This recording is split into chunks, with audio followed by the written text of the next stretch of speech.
साथ संगत जी, प्रेम से कहना धन निरंकार जी। एक नई साखी के साथ स्वागत है आप सभी का आपके ही अपने चैनल पर। आज की साखी का विषय है हर घर की कहानी। चलिए सुनते हैं आज की ये साखी। साथ संगत जी, एक घर परिवार में बेटा घर में आते ही बोला, मम्मी कुछ खाने को दे दो, बहुत भूख लगी है। ये सुनते ही माँ ने कहा, बोला था ना कि ले जा कुछ कॉलेज, सब्जी तो बना ही रखी थी। बेटा बोला, मम्मी अपना ज्ञान ना अपने पास ही रखो, अभी जो कहा है वो कर दो बस। और हाँ, रात में कुछ अच्छा खाना बनाना, पहले ही मेरा दिन अच्छा नहीं गया है। ये कहकर बेटा अपने कमरे में चला गया। जब वो कमरे में गया तो उसकी आंख लग गई थी। माँ ने जाकर बेटे को जगा दिया कि कुछ खा कर सो जाना। ये सुनते ही बेटा तो उठकर चीखने लगा, अपनी माँ पर चिल्लाने लगा कि जब मेरी आंख लग गई थी तो तुमने मुझे उठाया क्यों। माँ ने कहा, तूने ही तो मुझे खाना बनाने को कहा था। बेटा बोला, मम्मी एक तो कॉलेज में टेंशन, ऊपर से तुम ये अजीब से काम करती हो, दिमाग लगा लिया करो कभी तो। तभी दरवाजे की घंटी बजी तो उस औरत की बेटी भी घर आ गई थी। उस महिला ने प्यार से बेटी को पूछा, आ गई मेरी बेटी, कैसा था आज का दिन। अब बेटी तो बैग पटक कर बोली, मम्मी आज पेपर अच्छा नहीं हुआ। माँ ने कहा, कोई बात नहीं, अगली बार अच्छा कर लेना। तो बेटी चीख कर बोली, अगली बार क्या, रिजल्ट तो अभी ख़राब हुआ ना।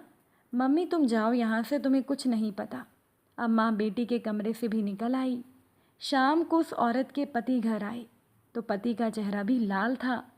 उस औरत ने जब थोड़ा बात करने की कोशिश की, कुछ जानने की कोशिश की, तो पति भी झल्ला कर बोला, मुझे अकेला छोड़ दो, पहले ही बॉस ने मुझे इतना डांटा है और अब तुम शुरू हो गई हो।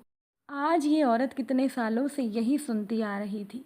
ऐसा लगता था कि जैसे वो महिला सबका पंचिंग बैग थी।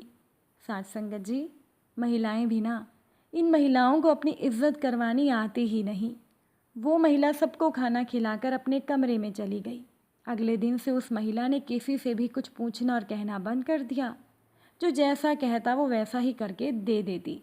पति आते तो चाय दे देती और अपने कमरे में चली जाती। पति को पूछना ही बंद कर दिया कि दिन कैसा था। बेटा कॉलेज से और बेटी स्कूल से आती तो माँ कुछ ना बोलती, ना ही कुछ पूछती। ये सिलसिला काफ़ी दिनों तक चलता रहा। अब रविवार के दिन वो तीनों अपने घर की महिला के पास में आए और बोले कि तबीयत तो ठीक है ना, क्या हुआ है, इतने दिनों से चुप क्यों हो। बच्चे भी हैरान थे। थोड़ी देर चुप रहने के बाद वो महिला बोली, मैं तुम लोगों की पंचिंग बैग हूँ क्या, जो आता है अपना गुस्सा या अपना चिड़चिड़ापन मुझ पर निकाल देता है। मैं भी इंतज़ार करती हूँ तुम लोगों का, पूरा दिन काम करके कि अब मेरे बच्चे आएंगे, मेरे पति आएंगे, दो बोल बोलेंगे प्यार के, और तुम लोग आते ही मुझे पंच करना शुरू कर देते हो।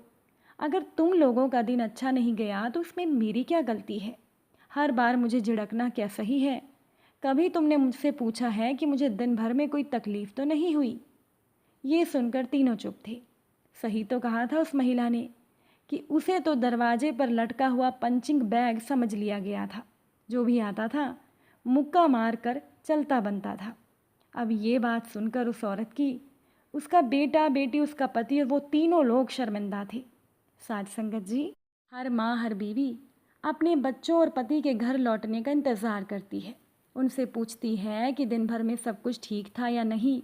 लेकिन कभी कभी हम उनको ग्रांटेड ले लेते हैं, हर चीज़ का गुस्सा उन पर निकालते हैं।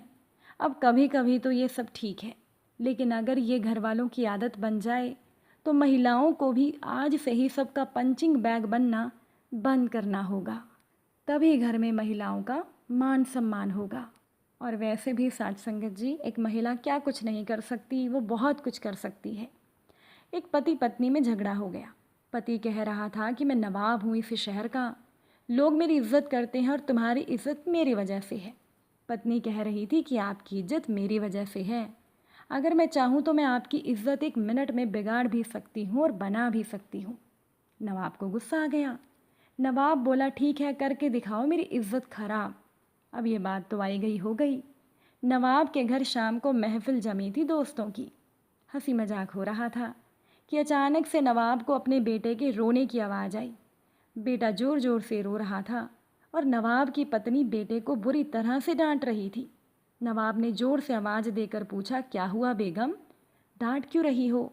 बेगम ने अंदर से कहा, देखिए ना, आपका बेटा खिचड़ी मांग रहा है, जबकि उसका पेट भी भर चुका है। नवाब ने कहा, दे दो थोड़ी सी और खिचड़ी। बेगम बोली, घर में और लोग भी तो हैं, सारी खिचड़ी क्या इसी को ही दे दूँ? पूरी महफिल शांत हो गई। लोग कानाफूसी करने लगे कि ये कैसा नवाब है, जरा से खिचड़ी के लिए इसके घर में झगड़ा होता है। नवाब की तो पगड़ी उछल गई। सभी लोग चुपचाप उठकर चले गए। नवाब उठकर अपनी बेगम के पास आया और बोला, मैं मान गया, तुमने आज मेरी इज्जत तो उतार दी। लोग भी मेरे बारे में कैसी कैसी बातें कर रहे थे, अब तुम यही इज्जत वापस लाकर दिखाओ। बेगम बोली, इसमें कौन सी बड़ी बात है, आज जो लोग महफिल में आए थे उन्हें आप फिर किसी बहाने से घर बुला लीजिएगा। नवाब ने फिर से सबको बुलाया। बैठक और मौज मस्ती के बहाने सभी मित्रगण बैठे थे, हंसी मजाक चल रहा था। फिर वही नवाब के बेटे के रोने की आवाज़ आई। नवाब ने आवाज़ देकर पूछा, बेगम क्या हुआ, हमारा बेटा क्यों रो रहा है? बेगम ने कहा, फिर वही खिचड़ी खाने की जिद कर रहा है। लोग फिर एक दूसरे का मुंह देखने लगे कि कहने लगे, एक मामूली सी खिचड़ी के लिए इस नवाब के घर पर तो रोज़ ही झगड़ा होता है। नवाब मुस्कुराते हुए बोला, अच्छा बेगम, तुम एक काम करो, तुम खिचड़ी लेकर यहाँ आओ, हम खुद अपने हाथों से अपने बेटे को देंगे, वो मान जाएगा, और सभी मेहमानों को भी खिचड़ी खिलाओ। बेगम ने जवाब दिया, जी नवाब साहब। बेगम बैठक खाने में आ गई। पीछे नौकर खाने का सामान सर पर रख कर आ रहा था। बर्तन नीचे रखे और मेहमानों को भी देना शुरू किया अपने बेटे के साथ। सारे नवाब के दोस्त हैरान। जो परोसा जा रहा था ना, वो चावल की खिचड़ी तो कतई नहीं थी। उसमें खजूर, पिस्ता, काजू, बादाम, किशमिश गिरी इत्यादि से मिलाकर बनाया हुआ सुस्वादिष्ट व्यंजन था। अब लोग मन ही मन सोच रहे थे कि ये खिचड़ी है, नवाब के घर में इसे खिचड़ी बोलते हैं, तो फिर मावा मिठाई किसे बोलते होंगी? नवाब की इज्जत को चार चांद लग गए। लोग नवाब की रईसी की बातें करने लगे। नवाब ने अपनी बेगम के सामने हाथ जोड़े और कहा, मान गया मैं कि घर की औरत जो होती है वो इज्जत बना भी सकती है और बिगाड़ भी सकती है, और जिस व्यक्ति को घर में इज्जत हासिल नहीं, उसे दुनिया में कहीं इज्जत नहीं मिलती। साथ संगत जी, सृष्टि में ये सिद्धांत हर जगह लागू हो जाएगा।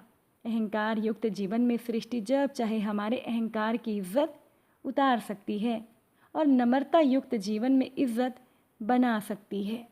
इसीलिए सभी औरतों की इज्जत करें, चाहे वो माँ हो, चाहे वो बहन हो, बेटी हो, पत्नी हो, या अन्य किसी भी रूप में हो। बस महिलाओं को इज्जत देनी है। अगर आज की ये साखी आपको अच्छी लगी हो, वीडियो को लाइक शेयर ज़रूर कीजिएगा। आप सभी से फिर मुलाकात होगी नई साखी और नए विचारों के साथ। साथ संगत जी प्यार से कहना, धन निरंकार।